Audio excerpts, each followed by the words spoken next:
मैं ठीक हूँ और इंटरव्यू मुझे तुम्हारा लेना है, तुम मेरा नहीं लोगे आज। तो सभी देखने वालों को नमस्कार। मैं नेहरू युवा केंद्र करौली में जिला युवा अधिकारी शरद त्रिपाठी, और हमारे बीच में आज करौली के प्रतिभाशाली युवा हैं। वो ही अपने बारे में बताएंगे कि वो क्या करते हैं, कहाँ से आते हैं और नेहरू युवा केंद्र तक कैसे पहुँचे। जी नमस्ते सर। पहली बात तो बहुत बहुत शुक्रिया आपका, आपने मुझे आज यहाँ बुलाया, इतना सम्मान दिया, इसके लिए आपका बहुत बहुत धन्यवाद सर। मैं पुनीत चतुर्वेदी है मेरा नाम, मैं केमिकल इंजीनियरिंग का विद्यार्थी हूँ कोटा में। सर्वप्रथम मुझे नेहरू युवा केंद्र के बारे में बाड़मेर जिले से पता चला। मैं बाड़मेर में जब फर्स्ट ईयर केमिकल इंजीनियरिंग पढ़ने गया था बाड़मेर, तो वहाँ पे 2 अक्टूबर को जिला युवा उत्सव ऑर्गेनाइज हुआ। उसकी जानकारी हमारे टीचर ने हमको दी और हम नेहरू युवा केंद्र ऑपरेशन वहाँ पे गए। वहाँ सबसे पहले मुझे नेहरू युवा केंद्र के बारे में पता चला। वहाँ उस टाइम पे DYO सचिन काटोदिया जी सर थे, जिन्होंने मुझे बहुत अच्छा तरीके से गाइड करके और आज करौली जिले में भी नेहरू युवा केंद्र के बारे में बताया। और पिछले 10 वर्षों से मैं करौली जिले के नेहरू युवा केंद्र के बारे में नहीं जानता था, लेकिन जब से सर आप आए हैं मैं रूबरू इस नेहरू युवा केंद्र से आऊँ और मुझे बहुत अच्छे आपने मौके दिए, इसके लिए बहुत बहुत धन्यवाद। तो आप करौली जिले के बारे में थोड़ा बताइए। करौली जिले की क्या विशेषता है, करौली जिले में क्या खूबियाँ हैं, यहाँ के युवाओं की क्या समस्याएं हैं, ये सब बताइए। करौली जिला राजस्थान में बहुत प्रसिद्ध है, क्योंकि यहाँ माता कैला देवी का मंदिर और मदन मोहन जी महाराज का जो मंदिर है वो पूरे ही राजस्थान में, क्या मैं मान सकता हूँ, भारत में बहुत प्रसिद्ध है। एक तो इसके लिए यहाँ की लोकप्रियता बढ़ जाती है करौली जिले की, और यहाँ के युवाओं की समस्या है वो अपने गोल जो अपना लक्ष्य है उससे भटक रहे हैं, और एक नेहरू युवा केंद्र उनको एक अच्छे राह पर ले जाने का कार्य कर रहा है, जिसमें आपकी सबसे अहम भूमिका हो रही है। इसके लिए भी बहुत बहुत धन्यवाद। आप हमारे युवाओं को मार्गदर्शित कर रहे हैं और उन्हें बहुत अच्छे मौके दे रहे हैं, उनकी प्रतिभा को निखारने का कार्य नेहरू युवा केंद्र द्वारा किया जाता है। तो आपने अपनी पढ़ाई कहाँ से कर ली है?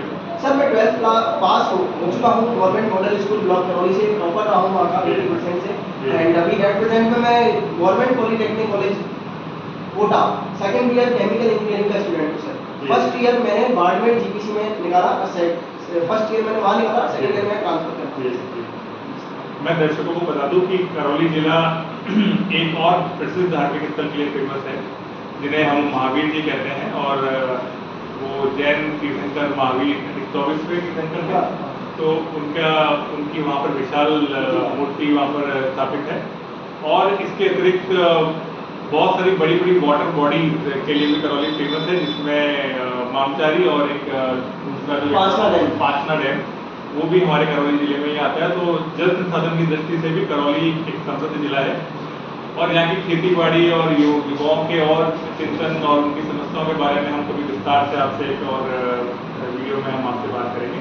लेकिन क्योंकि आज हमारे बीच में एक प्रतिभाशाली युवा है, तो नेहरू युवा केंद्र की कौन कौन सी गतिविधियों में आपने भागीदारी की? सर अभी तक मैं नेहरू युवा केंद्र से ओनली पर भाषण में गया हूँ, मुझे डिक्लामेशन में इंटरेस्ट है। अच्छा, भाषण प्रतियोगिता में मैंने हमेशा से भाग लिया, राज्य स्तर के साथ मैंने करौली जिले का प्रतिनिधित्व किया आपके परम सानिध्य में। अरे जी जी जी, नहीं वो तो है, लेकिन सानिध्य जो है वो युवा खेल मंत्रालय का है और प्रधानमंत्री जी का सानिध्य है। तो उनके कुशल नेतृत्व में ही विभाग और नेहरू युवा केंद्र को नई पहचान मिली है, और हम लोग कोशिश कर पा रहे हैं कि आप जैसे प्रतिभाशाली युवाओं को एक मंच दे सकें। इस बात के लिए मैं माननीय प्रधानमंत्री जी का धन्यवाद देना चाहूँगा कि उन्होंने सन 2019 में नेहरू युवा केंद्र के साथ साथ युवाओं को 18 से 29 वर्ष के युवाओं को पार्लियामेंट में जाने का जो मौका दिया, इसके लिए हम युवाओं को बहुत गर्व महसूस होता है कि हम छोटी सी उम्र में अपनी बात को संसद भवन में कह पा रहे हैं।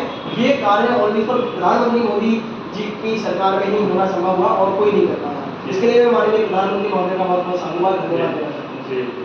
तो आपकी ऑनरेबल मिनिस्टर से भी बातचीत हुई अभी इस तरह के भाषण में? जी सर, ऑनरेबल स्पोर्ट्स मिनिस्टर क्या पल रहे? सर बहुत अच्छा पल था मेरे लिए, मेरी जीवन का एक विस्मरणीय पल रहा हूँ। श्रीमान अनुराग सिंह जी ठाकुर साहब, केंद्रीय युवा मामले एवं खेल मंत्रालय भारत सरकार, उनसे मेरी कम से कम 7 मिनट की मुलाकात हुई। 7 मिनट की मुलाकात में उन्होंने ATL अटल टिंकरिंग लैब माननीय प्रधानमंत्री महोदय द्वारा चलाई गई इस योजना में क्या होता है कि जो भी KB स्कूल्स हैं, केंद्रीय विद्यालय और मॉडल स्कूल्स हैं, जो प्रधानमंत्री केंद्र सरकार की योजना के विद्यालय हैं, उनमें कक्षा 9वीं से लेकर कक्षा 12वीं के विद्यार्थी में कैसे वैज्ञानिक दृष्टिकोण की भावना को जागृत करें, उसके बारे में मैंने उनको बताया। और ये भी बताया कि कैसे क्या, उन्होंने मेरे से पूछा इसमें क्या खूबियाँ हैं और क्या खामियाँ हैं, उनके बारे में भी मेरी चर्चा हुई। तो उसमें कमियाँ तो 1-2 हैं, खूबियाँ बहुत अच्छी हैं। शुरू से ही बच्चा अगर ड्रोन उड़ाना सीख जाए, बच्चा बजर और सेंसर में अंतर लगाना सीख जाए, बच्चा अपनी जो कहते हैं ना साइबर सुरक्षा के बारे में सीख जाए उस लैब से, तो उससे अच्छी बात और क्या हो सकती है। और एक ड्रॉबैक ये है कि जब आपने 50 लाख की लैब का इनोवेशन कर दिया, उद्घाटन कर दिया, नए नए इनोवेशन ला दिए, तो आप एक 15,000 का एक ट्विटर नहीं लगा सकते।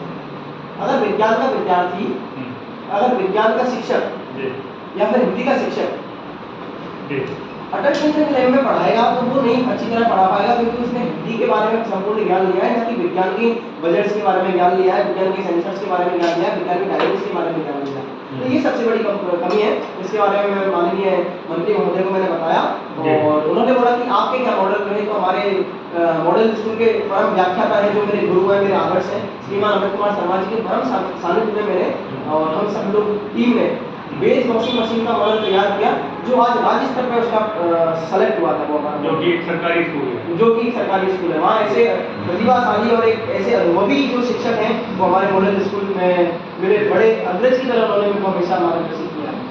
और बेस वॉशिंग मशीन का मॉडल जो था उसका क्या मतलब था कि जो महिलाएं गाँव में या शहर में गोबर होता है उसको हाथ से उठाते हैं, उसको मशीन के द्वारा उठाया जाए और मशीन के द्वारा फेंका जाए, इस प्रोजेक्ट का ही मेन लगता है।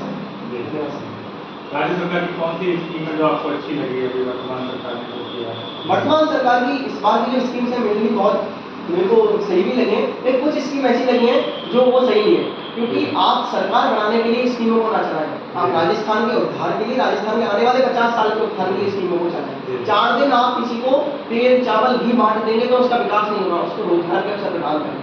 माननीय मुख्यमंत्री महोदय से भी मैं मिल चुका हूँ सर, अभी महंगाई राहत कैंप जो मड्राइल में हुआ था उसमें मैं उनसे रूबरू हुआ, उन्होंने महंगाई राहत कैंप में जो चीज़ों के बारे में बताया, उन्होंने कैसे खाद्यान्न के बारे में, पर्यटन के बारे में, शिक्षा के बारे में, सुरक्षा के बारे में, स्वास्थ्य के बारे में जो जो नई नई योजनाएं लाए हैं।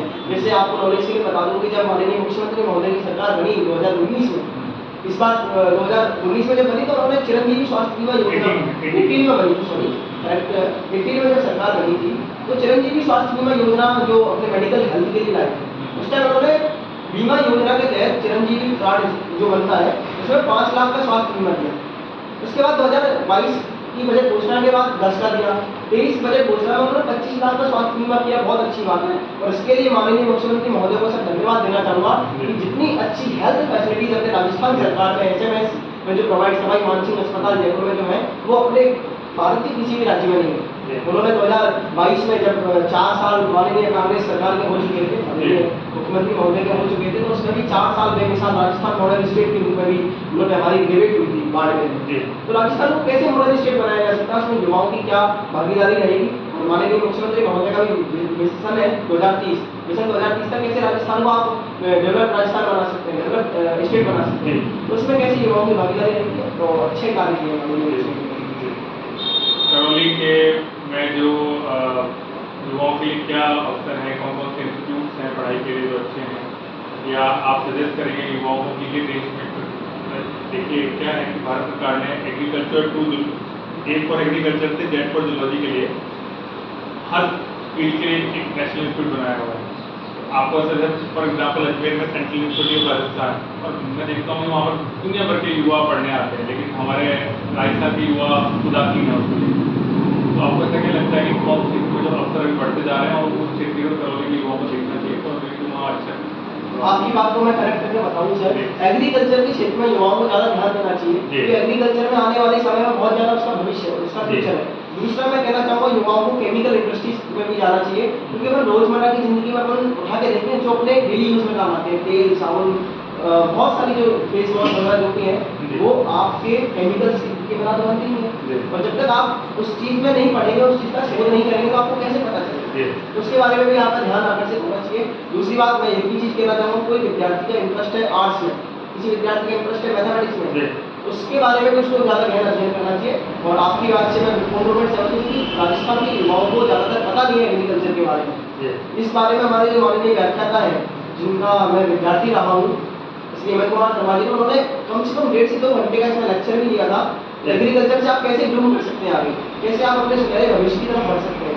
तो हम युवाओं को मार्गदर्शित करेंगे, युवाओं को राजस्थान सरकार की विभिन्न, भारत सरकार की विभिन्न योजनाओं के बारे में बताएंगे, आप, हम और सभी लोग, जिससे युवा मोटिवेट हो, युवा जागरूक हो और उस फील्ड में जाने का अटल प्रयास कर सकते हैं। युवा साथियों, आपको बताऊं कि कि करौली जिले में कृषि विज्ञान केंद्र हिंडौन में है और वो बहुत ही बेहतरीन काम कर रहा है। हनी बी से लेकर मुर्गी पालन और इसके अतिरिक्त जो हमारी सरसों और जो इस क्षेत्र की जो फसलें हैं, बाजरा और दूसरी जो फसलें हैं रबी और खरीफ की, उन सब में वो बहुत अच्छा रिसर्च शोध का कार्य चल रहा है। और आप सभी लोगों को मैं बताऊँ कि आप लोग कृषि विज्ञान केंद्र से जुड़ के बहुत सारे लाभ ले सकते हैं। कृषि विज्ञान केंद्र की विभिन्न अलग अलग तरह की योजनाओं में युवा साथियों के लिए बहुत सारे अवसर हैं। तो आप लोग जरूर कृषि विज्ञान केंद्र, कृषि मंत्रालय, भारत सरकार के केंद्र को विजिट करें और उसके बाद कुछ आपको अच्छा लगे तो हमसे जरूर साझा करते हैं हमारे यूट्यूब चैनल पे।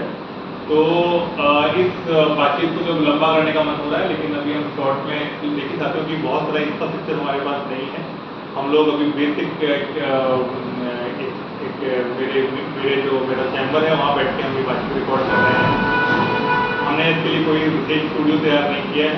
कोशिश है कि आप लोग किसी प्रतिक्रिया देंगे तो हम लोग को मोटिवेशन मिलेगा कि हम लोग इसको आगे बढ़ा सकें। और हमारे बीच में ऐसे ही और युवाओं को हम लाते रहेंगे आपके लिए और उसमें जुड़ते रहेंगे। लेकिन मैं अपनी बात आपसे करना चाहता हूँ कि आपकी भविष्य के को लेकर क्या योजनाएं हैं और नेहरू युवा केंद्र से आप क्या अपेक्षा करते हैं? सर मेरी भविष्य से लेकर मेरी अपेक्षा है कि अभी तो मैं केमिकल इंजीनियरिंग का विद्यार्थी हूँ। अभी मैं केमिकल इंजीनियरिंग की सेकंड ईयर पॉलिटेक्निक में हूँ। इसी तत्पश्चात मेरे को MBA कॉलेज से बीटेक करना है। MBA कॉलेज से बीटेक करने के बाद अगर कैंपस प्लेसमेंट हुआ या फिर मैं एक कवि भी हूँ सर, मोटिवेशन स्पीकर हूँ। मैं कविताएं भी बहुत सारी मेरी रचनाएं हैं, वो बहुत सारी मैंने कर दी। और नेहरू युवा केंद्र से तो यही अपेक्षा करूँगा कि ज़्यादा से ज़्यादा नेहरू युवा केंद्र युवाओं को अवसर प्रदान करें, युवाओं को मार्गदर्शित करें और युवाओं के लिए लाभ दें। यही नेहरू युवा केंद्र से मैं आशा करता हूँ, उम्मीद है। चलते कुछ अपनी चंद पंक्तियाँ आप पढ़ेंगे तो अच्छा लगेगा। सलाम करते हैं रास्ते भी उस मुसाफिर को जिसके पैरों में हर रोज छाले आते हैं। मैं अपने दिल की दरारें नहीं मिटने दूंगा, इन्हीं दरारों से मुझे निकाल जाए। तो इसी बातचीत के साथ आप सभी का धन्यवाद। आप सबने समय दिया। नेहरू युवा केंद्र के इस चैनल को फॉलो करें, लाइक करें, सब्सक्राइब करें। जय हिंद। जय हिंद।